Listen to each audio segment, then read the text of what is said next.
Hello everyone, स्वागत है आपका हमारे यूट्यूब चैनल पे। तो जैसा है आपको पता होगा कि हम लोग मोस्ट इम्पोर्टेंट क्वेश्चन के बारे में बात कर रहे थे, जो हमारा बी फार्मा फर्स्ट सेमेस्टर मतलब फर्स्ट ईयर बोले तो फर्स्ट ईयर का जो हमारा फर्स्ट देखिए हमारा बी फार्मा जो होता है आपको पता है 8 सेमेस्टर होते हैं। जो हमारा फर्स्ट सेमेस्टर है उसका हम लोग चालू किए थे और फर्स्ट सेमेस्टर हम लोग कंप्लीट करा रहे थे। तो मोस्ट इम्पोर्टेंट क्वेश्चन हमारा एचएपी का आ चुका था, ह्यूमन एनाटॉमी एंड फिजियोलॉजी का हम लोग वीडियो अपलोड कर चुके हैं। तो अगर आप नहीं देखे हो तो उसको देख लीजिएगा। आज हम लोग बात करेंगे इस टॉपिक पे, जो हमारा फार्मास्यूटिकल एनालिसिस है। जो हमारा फार्मास्यूटिकल एनालिसिस है ना, तो आज हम इसके मोस्ट इंपॉर्टेंट क्वेश्चंस देखेंगे फार्मास्यूटिकल एनालिसिस के। इसमें 1 to 5 एक फर्स्ट यूनिट से फिफ्थ यूनिट तक कौन कौन से मोस्ट इंपॉर्टेंट क्वेश्चन है उसके बारे में इस वीडियो में बात करेंगे। तो वीडियो को पूरा लास्ट तक देखिएगा। और बता दूं आपको, मोस्ट इम्पॉर्टेंट क्वेश्चंस जो हम लोग यहाँ पे प्रोवाइड करा रहे हैं इसके सॉल्व भी, जैसे हमारा ये फर्स्ट ईयर का मतलब फर्स्ट सेमेस्टर का हमारा जो हमारे चारों सब्जेक्ट के मोस्ट इम्पॉर्टेंट क्वेश्चन आने के बाद इसके बाद हम लोग 2 नंबर के क्वेश्चन सॉल्व करेंगे। ठीक है, 2 नंबर के क्वेश्चन सॉल्व करेंगे और plus second semester, third semester, fourth, fifth ऐसे लगातार आपके सारे सेमेस्टर के मोस्ट इम्पॉर्टेंट वीडियोज़ आते रहेंगे। तो अपने दोस्त को ये वीडियो शेयर कर देना, जिससे उसको भी नॉलेज हो पाए, उसको भी पता चल पाए, जिससे कि वो भी देख पाए और एग्ज़ाम टाइम में अच्छा करके आए। ठीक है, वो भी पास हो पाए। ठीक है, तो आज हम लोग इसमें इस वीडियो में यही बात करेंगे कि 1 से 5th यूनिट में जो जो मोस्ट इंपॉर्टेंट क्वेश्चन है कौन कौन से होने वाले हैं उसके बारे में। ठीक है, तो आइए देखते हैं। देखिए मोस्ट इंपॉर्टेंट क्वेश्चन जो हमारा देखिए यूनिट 1 और यूनिट 3 है। यूनिट 1 और यूनिट 3 है, उससे हमारे टोटल 30 to 40 मार्क्स के बनने वाले हैं। हमारा फर्स्ट यूनिट और थर्ड यूनिट जो है इससे हमारा 30 से 40 नंबर के क्वेश्चंस पूछे जाते हैं। वो कौन कौन से क्वेश्चन है वो मैं बताऊंगा आगे। ठीक है, मोस्ट इंपॉर्टेंट यूनिट्स है हमारी फर्स्ट और थर्ड, इसको अच्छे तरीके से आपको फर्स्ट यूनिट और थर्ड यूनिट अच्छे तरीके से आपको कर लेना है। ठीक है, मीडियम में जो होता है हमारा वो सेकेंड यूनिट, फिर उसके बाद आता है फिफ्थ यूनिट, फिर फोर्थ यूनिट। इस तरीके से आपको ये मीडियम में देखने को मिल जाता है। इसके सेकेंड, फिफ्थ और फोर्थ ये इस तरीके से आपको ये मीडियम में मिलेगी। देखिए यहाँ पे मैं pass how to pass in pharmacy इसके बारे में बात करूंगा किसी दूसरे वीडियो में। ठीक है, देखिए एग्ज़ाम में आपको किस तरीके से लिखना है उसके बारे में भी आपको बात बताऊंगा कि आपको एग्ज़ाम टाइम में किस तरीके से वहाँ पे राइटिंग लिखनी है, किस तरीके से आपको एग्ज़ाम टाइम में वहाँ पे आंसर सॉल्व करके आना है, जिससे कि आप पास हो पाओ। ठीक है, इसके बारे में वीडियो आ जाएंगे, आपको बताऊँगा मैं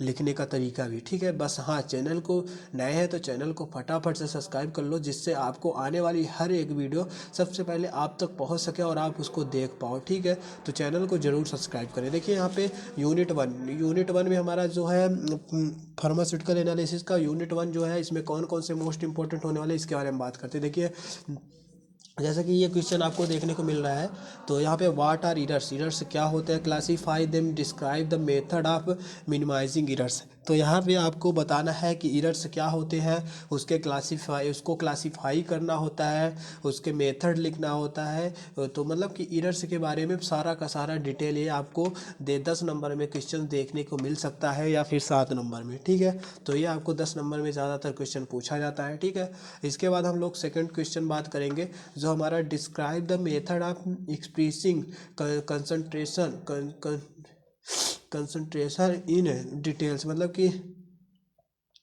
हमारा जो है मेथड, इसके मतलब कि एक्सप्रेसिंग कंसंट्रेशन क्या होता है इसके डिटेल्स के बारे में आपको बताना है। ठीक है, इसके बारे में लिखना है, जैसे कि नॉर्मलिटी हो गया, मोलैरिटी हो गया। यहाँ पे आप देख सकते हैं मतलब कि हमारा जो सेकंड क्वेश्चन पूछ लेता है what method of expressing of concentration of details, मतलब कि डिटेल्स में पूछ लेगा। नॉर्मलिटी हो गया, मोलैलिटी हो गया, मोलैरिटी हो गया, मोलैलिटी हो गया, फॉर्मेलिटी हो गया।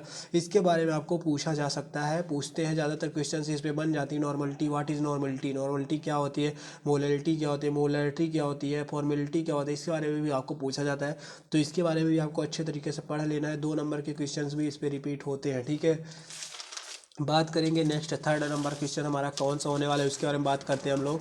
तो यहाँ पे आप देख सकते हैं थर्ड नंबर क्वेश्चन आपको देखने को मिल रहा है, discuss the preparation of standardization and potassium permanganate oxalic acid और सोडियम हाइड्रोक्साइड। मतलब कि हमारा प्रिपरेशन है, इसके प्रिपरेशन के बारे में स्टैंडार्डाइजेशन करना है, पोटेशियम परमैंगनेट क्या होता है, इसकी डिफिनेशन क्या होती है, ऑक्जेलिक एसिड क्या होता है, सोडियम हाइड्रोक्साइड क्या होता है, इसके बारे में आपको लिखना होता है। ठीक है, तो इस क्वेश्चंस को भी आप अच्छे तरीके से कर लेना है, इसके बारे में इसका डिटेल्स नोट्स भी हम आपको प्रोवाइड कराएंगे। ठीक है, फिर हमारा आता है 4 नंबर क्वेश्चन। देखिए, right A note on following. इसमें बात ये करेंगे 4 नंबर क्वेश्चन में कुछ आपको देखने को मिले, different between pharmacy primary and secondary solution. Primary and secondary solution क्या होता है, इसके बारे में आपको बताना होगा कि प्राइमरी सोल्यूशन क्या होता है, सेकेंडरी सोल्यूशन क्या होता है।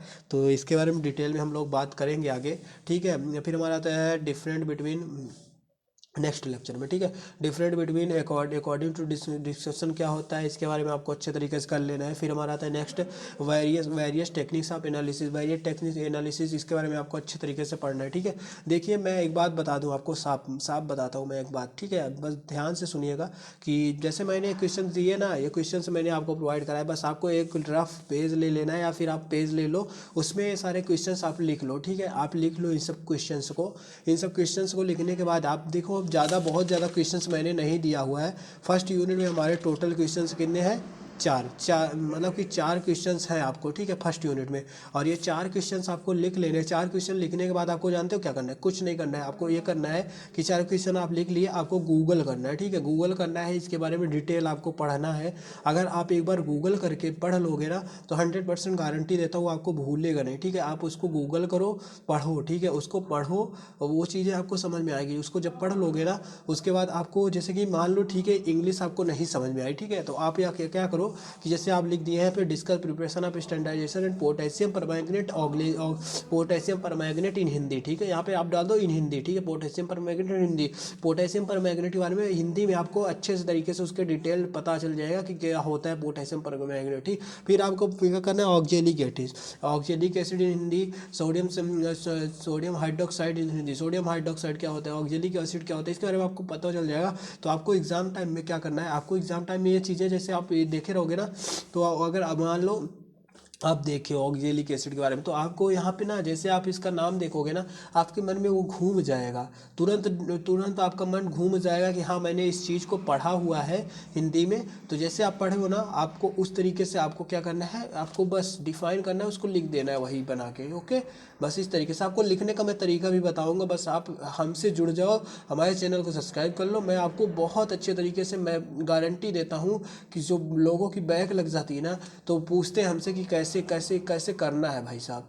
तो जब मैं एग्ज़ाम टाइम में था ना, मैं आपको इसके बारे में पहले बता देता हूँ, फिर मैं बताता हूँ। वो कि मेरा एक दोस्त था जिसके बहुत सारे बैक आए थे, बट उसको किस तरीके से मैंने ग्रो कराया, किस तरीके से उसको पास कराया, मैं आपको बताऊँगा। बट एक बार थोड़ा सा सब्र रखो, थोड़ा सा धैर्य रखो, और बातों को सुनो, समझो, मैं आपको सारा कुछ बताऊँगा। बस पहले हम लोग इसको कंप्लीट करते हैं। ठीक है, आपको लिखने का तरीका, आपको पास होने का तरीका, सारा कुछ बताएंगे, बस आप विश्वास रखो, सारा कुछ सही होगा। ठीक है, देखिए यूनिट 2 में कौन कौन से उसके बारे में बात करते हैं। Write detail note on theories acid base and indicators. तो हमारा डिटेल नोट में थ्योरेट्स क्या होता है, इसके बारे में आपको बात करना है, इसके बारे में आपको पढ़ना है अच्छे से। ठीक है, फिर राइट देखिए यहाँ पे right note on neutralisation. Neutralisation क्या होता है, इसके बारे में आपको अच्छे तरीके से कर लेना है। इसके बारे में ये भी आपको सर्च करना है, पढ़ना है। ठीक है, न्यूट्रलाइजेशन क्या होता है। फिर वो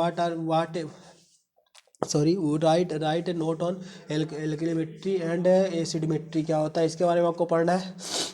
थोड़ा सा जुकाम हुआ है, तो हो सकता है चीज़ें आपको दिक्कत हो, या फिर बोलने में कोई दिक्कत हो सकती है मुझे, तो उसके लिए सॉरी, मैं पहले से बोलता हूँ। तो आप लोग उस पर ज़्यादा गौर मत करना, बस हाँ ध्यान दो नोट्स पे कि क्या चीज़ें हैं, क्या चीज़ें लिखी, किस तरीके से आपको करना है, और जो भी गलतियाँ होंगी उसको ध्यान मत देना उतना, क्योंकि अभी जुकाम है ना, फिर भी मैं करने की कोशिश कर रहा हूँ, क्योंकि भाई साहब मैं ये नहीं चाहता कि मेरी तबीयत ख़राब होने की वजह से आपकी पढ़ाई में नुकसान हो। ठीक है, तो मैं ये चीज़ें आपको कवर कराऊंगा, मुझे उससे फ़र्क नहीं पड़ता कि मेरी तबीयत कैसी है। ठीक है, बस हाँ, मैं आपके लिए अगर मेहनत कर रहा हूँ, तो बस आप लोग थोड़ा सा सपोर्ट करना, आप लोग ध्यान देना इन सब चीज़ों को और बातों को, कि आपको किस तरीके से पढ़ना है। अगर मैं आपके लिए काम कर रहा हूँ, तो आपको भी उस पर अपना 100% देना है। ठीक है, आपको पढ़ना है उन सब चीज़ों को। ठीक है, आपको ये सब चीज़ें नोट डाउन करना है, इसके बारे में पता करना है, पढ़ना है, अपने से भी थोड़ा सा काम करो, और मैं आंसर भी इसका प्रोवाइड कराऊंगा। ठीक है, देखिए यहाँ पे डिफाइन नॉन एक्वस टाइट्रेशन क्या होता है, इसके बारे में आपको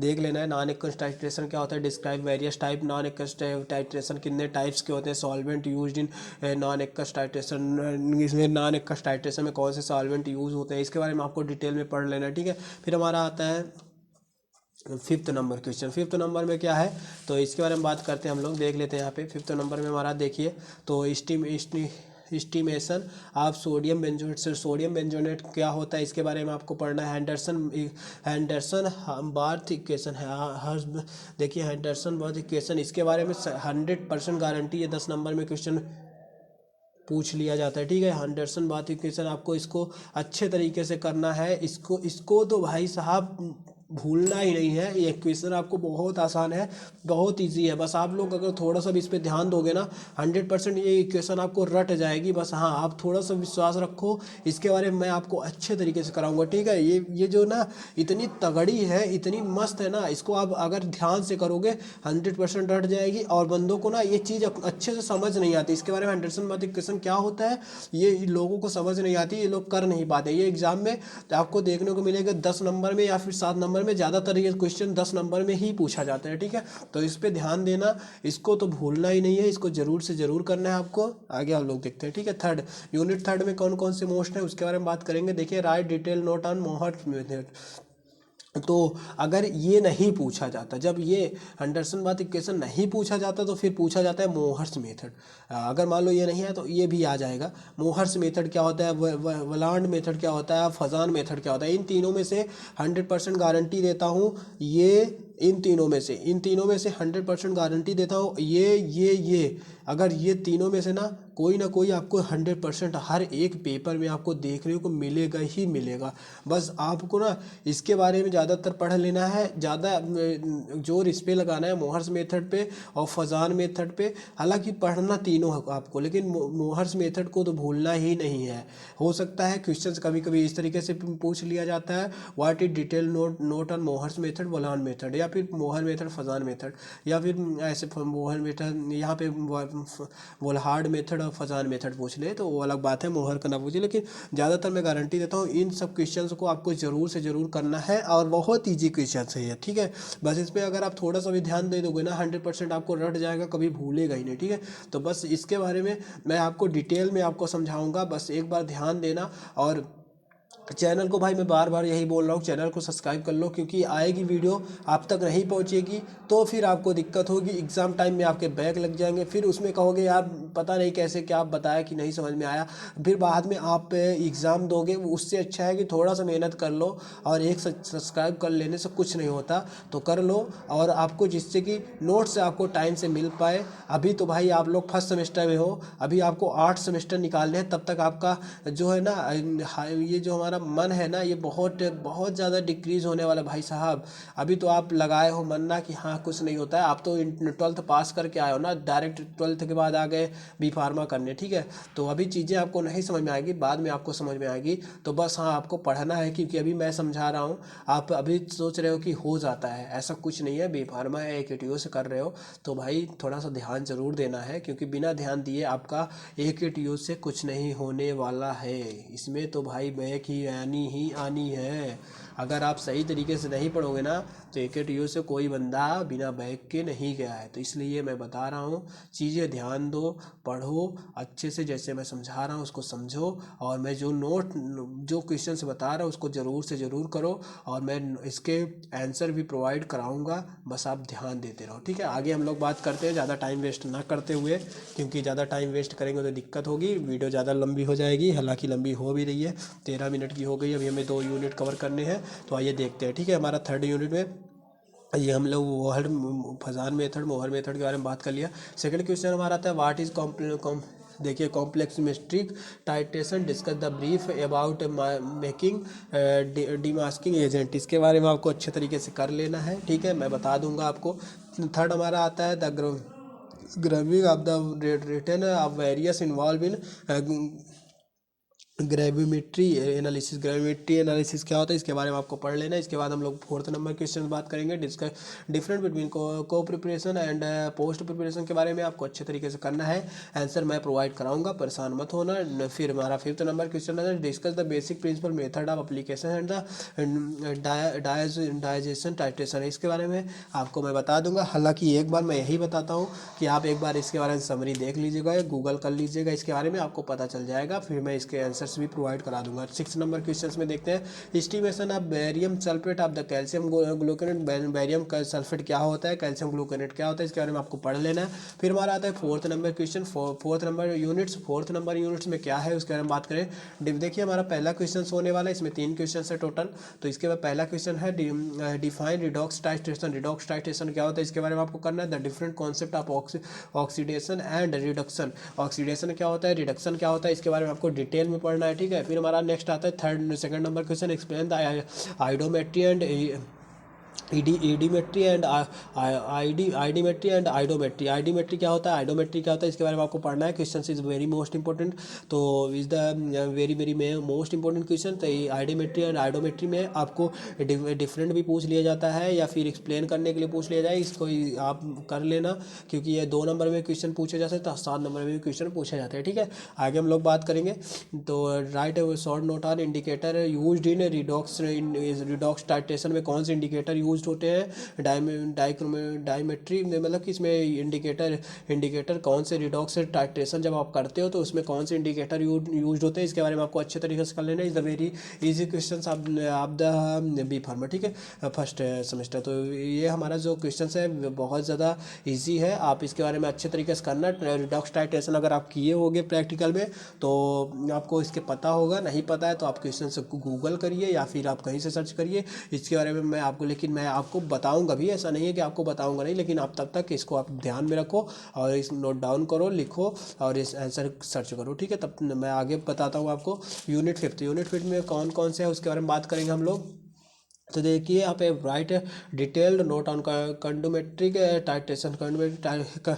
कंडक्टिमेट्रिक टाइट्रेशन क्या होता है इसके बारे में आपके इसके टाइप्स, प्रिंसिपल, एप्लीकेशन, इसके बारे में आपको ये सारा कुछ आपको पढ़ लेना है अच्छे तरीके से। फिर हमारा नेक्स्ट क्वेश्चन जो आता है वो आता है right concentration of electrochemical and as standard hydrogen silver chloride electrode and column electrodes. तो इसके बारे में आपको पढ़ना है। इसके बाद हम लोग नेक्स्ट क्वेश्चन से देखते हैं। तो नेक्स्ट क्वेश्चन हमारा कौन सा होने वाला है उसके बारे में बात करते हैं हम लोग। देखिए यहाँ पर 3rd नंबर क्वेश्चन जो है हमारा वो है डिफाइन पोलरिग्राफी क्या होता है। पोलरिग्राफी के बारे में आपको डिफाइन करना है, उसके बारे में एक्सप्लेन करना है, मैकेनिज्म पढ़ना है, इसके बारे में आपको अच्छे तरीके से कर लेना है, ठीक है। ड्रॉपिंग मरकरी इलेक्ट्रोड क्या होता है इसके बारे में आपको अच्छे से पढ़ लेना है। शॉर्ट नोट में हमारे कुछ क्वेश्चन है उसको देख लेते हैं हम लोग। यहाँ पे देखिए method to determine end point and potentiometric titration. इसके बारे में एंड पॉइंट क्या होता है इसके बारे में आपको अच्छे तरीके से कर लेना है। इसके बाद हमारा तो क्लास इलेक्ट्रोड्स क्या होते हैं इसके बारे में आपको अच्छे तरीके से पढ़ लेना है, ठीक है। तो यहाँ से हमारा ये यूनिट खत्म, 5 यूनिट के हम लोग मोस्ट इंपॉर्टेंट क्वेश्चन से देख लिए हैं फार्मास्यूटिकल एनालिसिस के, ठीक है। फार्मास्यूटिकल एनालिसिस के हम लोग पाँचों यूनिट के मोस्ट इंपॉर्टेंट क्वेश्चन यहाँ तक देख लिए। इसके बाद हम लोग बात करेंगे आगे फार्मास्यूटिक्स की। फार्मास्यूटिक्स के जो हमारे मोस्ट इंपॉर्टेंट क्वेश्चन आने वाले हैं वो नेक्स्ट मतलब लेक्चर में आने वाले हैं। तो उसके लिए आप चैनल को सब्सक्राइब करो जिससे कि आने वाली हर एक वीडियो आप तक पहुंच सके। और हाँ, मैं आपको किस तरीके से एग्जाम में पास होना है, किस तरीके से आपको क्वेश्चन सॉल्व करने हैं, वो सारा कुछ मैं एक वीडियो में बताऊंगा। तो बस वीडियो का इंतज़ार करो और बहुत जल्द आने वाली है, तब तक एंजॉय करो और लाइफ चिल करो और एग्जाम के साथ साथ पढ़ते भी रहो, ठीक है। मिलते हैं नेक्स्ट वीडियो में किसी नए टॉपिक के साथ। Thank you. नए टॉपिक हमारा टॉपिक भी मैंने बता दिया है कि जो हमारा नेक्स्ट टॉपिक होने वाला है फार्मास्यूटिक्स होने वाला है, ठीक है। तो फार्मास्यूटिक्स के बारे में आने वाला है, तब तक एंजॉय करो और पढ़ते रहो। मिलते हैं नेक्स्ट वीडियो में। Thank you.